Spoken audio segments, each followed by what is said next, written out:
son mari est parti pour moi. Donc, toutes les questions que pose une femme qui se sent trompée, trahie par son mari. Question qu'elle se pose à elle-même? Oui. Voilà. De quel doute, alors, en particulier, vous parlez là? Je n'étais pas sûre, en fait, qu'il était parti. Et je ne savais pas avec qui, déjà. Donc, parce qu'un soir, je lui ai demandé, mais t'as quelqu'un d'autre? Mais comme ça, il n'y avait rien eu de particulier. Vous n'avez pas compris pourquoi il partait, vous non plus? En fait, c'est moi qui l'ai mis dehors, parce que quand il m'a dit qu'il avait quelqu'un d'autre, je lui ai dit de partir. Vous n'avez pas compris qu'il puisse y avoir quelqu'un d'autre? Enfin, vous n'avez rien vu venir, quoi. Non. J'ai rien vu du tout. Comment vous avez appris que Céline était entrée dans la vie de votre mari, Claude? Parce que je lui ai fait dire qui c'était, et puis j'ai interrogé tout le monde, et j'ai téléphoné partout pour savoir qui c'était, quoi. J'ai réussi à avoir son nom et à la contacter, à la harceler. Quand vous l'avez rencontré, cet homme, vous saviez qu'il était engagé, qu'il était marié? Oui. Qu'est-ce qu'il vous avait dit? Disons que j'étais formatrice dans un centre de formation professionnelle et il était stagiaire. Et puis on discute beaucoup avec les stagiaires et puis on a aussi leurs fiches de renseignement. Donc, mais au départ, c'était un copain. Et puis jusqu'à ce qu'il parte, c'était qu'un copain. Donc, et Christine ne m'a jamais cru au départ. Elle croyait qu'il était parti pour moi. Or, dans la réalité, non. Et puis j'étais sur le point de me marier. Je me suis... ma robe était achetée. Donc... Mais bon, ça faisait déjà quelques mois que ça n'allait plus avec mon compagnon. Votre futur ex, oui. Voilà, mon futur ex, voilà. Oui. Mais bon, comme tout était engagé vis-à-vis de mes parents, je me disais, il faut que je me marie quand même, quoi. Je vais me marier. Et donc pour Claude, vous avez quitté votre futur ex? Non, disons que je suis partie, Christine a mis Claude à la porte le jour où moi j'ai mis le mien à la porte aussi. Mais c'est une pure coïncidence. Et donc, c'était un vendredi soir, et le lundi, quand on s'est retrouvés au centre... Vous avez dit que vous étiez libres tous les deux, quoi. Il m'a dit, je me suis fait mettre à la porte. J'ai dit, moi, il est parti. Et puis, bon, on a démarré une histoire comme ça. Mais Christine a eu du mal à me croire quand je lui ai dit, quelques temps après, que... C'est toi qui l'avez dit qu'il avait quelqu'un dans sa vie, mais en fait, il avait quelqu'un dans ses pensées, voilà. Mais voilà, la veille, j'avais reçu un coup de téléphone où... on m'avait demandé que Claude assiste à une réunion pour cette formation le samedi tantôt. Il ne m'en avait pas parlé. Donc, pour moi, il y avait un lien avec la formatrice, quoi. Ça chauffait en vous? Un peu comme David, vous êtes un tempérament sanguin, je veux dire? Oui, ça part très vite. Oui. Alors, vous avez rapidement, donc, Céline, puisque ça part très vite, pris concrètement conscience de ce que signifiait l'expression « briser un ménage ». Oui. Hein? De quelle façon exactement? Disons que Christine appelait sur mon lieu de travail. Elle me harcelait tous les jours. Elle m'a menacé de me faire perdre mon emploi, ce qui est arrivé quelque temps après. Vous avez réussi? Ah oui. Voilà. Donc j'ai perdu mon travail. Comment vous avez fait? J'ai appelé son directeur. Vous avez dit quoi? Je lui ai dit que c'était pas normal que les formatrices sortent avec les stagiaires. Voilà. Ça m'a pas arrangé finalement. Mais... Oui, voilà. Pour cette raison? Il en a trouvé une autre. Mais c'est pour vous, c'était celle-là, quoi. Mais oui, je suis persuadée que c'est celle-là. À part celle-là, vous parlez de harcèlement? Oui, donc elle conduit des bus, donc elle m'a gentiment dit qu'un jour qu'elle utiliserait ma voiture comme un suppositoire et qu'elle emboutirait ma voiture. Donc j'avais une Super 5 Rouge à l'époque et on habite une ville qui n'est pas très grande, donc je passais mon temps à éviter les lignes de bus pour éviter le sien. C'était assez sympathique. Je cherchais partout sa voiture. Voilà. Je cherchais où elle habitait. J'étais avec votre bus? Non. Non, pas avec le bus. Non, mais bon... C'était harcèlement, coup de fil, qu'est-ce que vous faisiez alors? Je voulais absolument savoir comment elle était. En plus, dans mon entourage, on me l'avait décrite. Je savais qu'elle avait une R5 rouge. D'accord. Vous étiez grosse? Oui, grosse et moche. C'est ce qu'on m'avait dit. Donc, et c'est ce que je lui disais, mais moi je faisais peut-être encore plus qu'elle. Vous lui disiez à elle qu'elle était grosse et moche? Ah, oui. Elle me l'a dit, oui, parce qu'elle m'a gentiment... gentiment. Christine m'a obligée à aller chez elle. Comment vous avez fait? Je lui ai dit qu'il fallait qu'elle vienne voir la situation, qu'elle vienne voir les enfants en bas âge, puisque ma fille avait 6 mois et mon fils avait 3 ans. Donc je voulais qu'elle se rende compte vraiment, visuellement, de ce qu'elle faisait. Vous êtes allée? Oui, mais pas toute seule. Vous aviez peur? Oui, beaucoup. Vous avez été avec qui? Je suis allée avec la femme de mon papa. Votre belle-mère, donc? Voilà. Pourquoi y avoir été?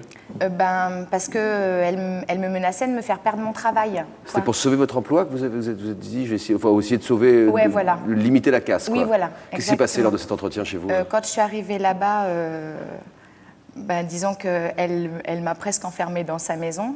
Elle avait élevé son fils de je 3 passe pour ans, une méchante. qu'elle avait posé dans le fauteuil qui était le fauteuil de son mari pour regarder la télévision. Et puis elle m'a poussée dans la chambre de Marine pour aller voir le bébé qui dormait. Elle m'a sorti des livres de comptes en me disant « Tu ne te rends pas compte dans quel problème, situation financière tu vas nous mettre, tu brises un ménage, ils ne vont plus avoir de père, mes enfants. » Enfin, c'était... Elle vous l'a dit ou elle vous l'a hurlé plutôt ça crier très fort. Ouais. Pas hurler, mais crier... Oui, voilà. Mais Ceci dans quel état? J'étais dans un état second, en fait. Je ne réalisais pas. Je voulais toujours récupérer mon mari à ce moment-là, le père de mes enfants, parce que c'était ma fierté qui était atteinte beaucoup, puisque moi, je me suis mariée très jeune, et puis et je voulais absolument mes enfants, donc, et le père aussi. Donc, c'était cassé une image de ce qu'allait être ma vie. Donc, j'étais devenue mère avant d'être femme. Et je pensais qu'à ça, en fait. Je me disais, par rapport à ma fierté surtout, comment je vais annoncer qu'il est parti pour une autre. C'était ça qui était le plus fort. Oui, ça c'était très dur. Qu'est-ce que vous pour ressentiez moi. vis-à-vis de Céline? De la haine, parce que je ne comprenais pas qu'elle puisse faire ça. Je me disais, un jour, elle sera mère et elle verra pour ses enfants. Vous avez pensé à la frapper physiquement? Ah oui, oui. Oui, puis en plus, je savais qu'elle avait peur, puisque les gens me le disaient, donc... J'en profitais un peu. Qu'est-ce qui vous a retenu? En fait, on s'est vus ce jour-là. Et puis, y a peut-être eu un déclic où il a fallu aussi qu'on s'arrange pour que les enfants voient leur papa. Et puis ça s'est mal passé avec le papa aussi. C'est-à-dire? J'avais pas de dialogue en fait avec lui. Donc, c'est avec Céline qu'on a commencé à avoir... Ce dialogue indispensable, ne serait-ce que pour savoir quand pour qui... Pour la garde des enfants, pour les week-ends. Et puis, peut-être que je voulais aussi qu'elle se rende compte... ce que ça représentait, quoi, d'avoir une petite famille et de se faire abandonner par son conjoint. Alors étonnamment, pendant cette période, Christine, de ces quelques mois dont vous parlez à l'instant, vous avez apprécié aussi et assez vite votre vie de célibataire, vous êtes pas mal sorti, vous avez profité bien de vos week-ends, etc. Et alors ce qui est étonnant, c'est que pendant ces week-ends de sortie, vous avez souvent croisé votre mari qui lui-même s'amusait pendant que votre rival gardait vos enfants. Oui, ça c'était un peu plus tard. Ça a été un peu plus tard, oui. Parce que il y a quand même eu ça a la été sur la fin. séparation, il y a eu... les droits de garde qu'il avait. Vous n'avez pas eu à imaginer un jour vous venger un peu, essayer de même furtivement de coincer votre ex-mari dans un coin? En fait, j'ai retrouvé, du fait qu'il prenait les enfants, je me suis mise à sortir. Et en fait, j'ai eu une seconde jeunesse. Et puis, je suis redevenue femme. Mais quand vous l'avez J'étais vu, plus lui, mère. Claude, pendant que vous Moi, je sortiez... rigolais parce que c'est Céline qui gardait les enfants. Ouais. Vous le saviez que votre compagnon s'amusait, si j'ose dire, avec son ex? Mais c'était sur la fin, ça. Ouais. C'était sur les derniers mois.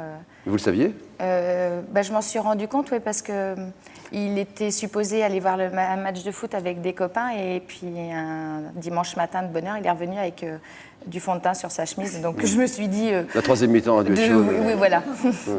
Un match de foot qui se termine avec du fond de teint sur une chemise, c'est un drôle de match de foot. C'est ça. Voilà.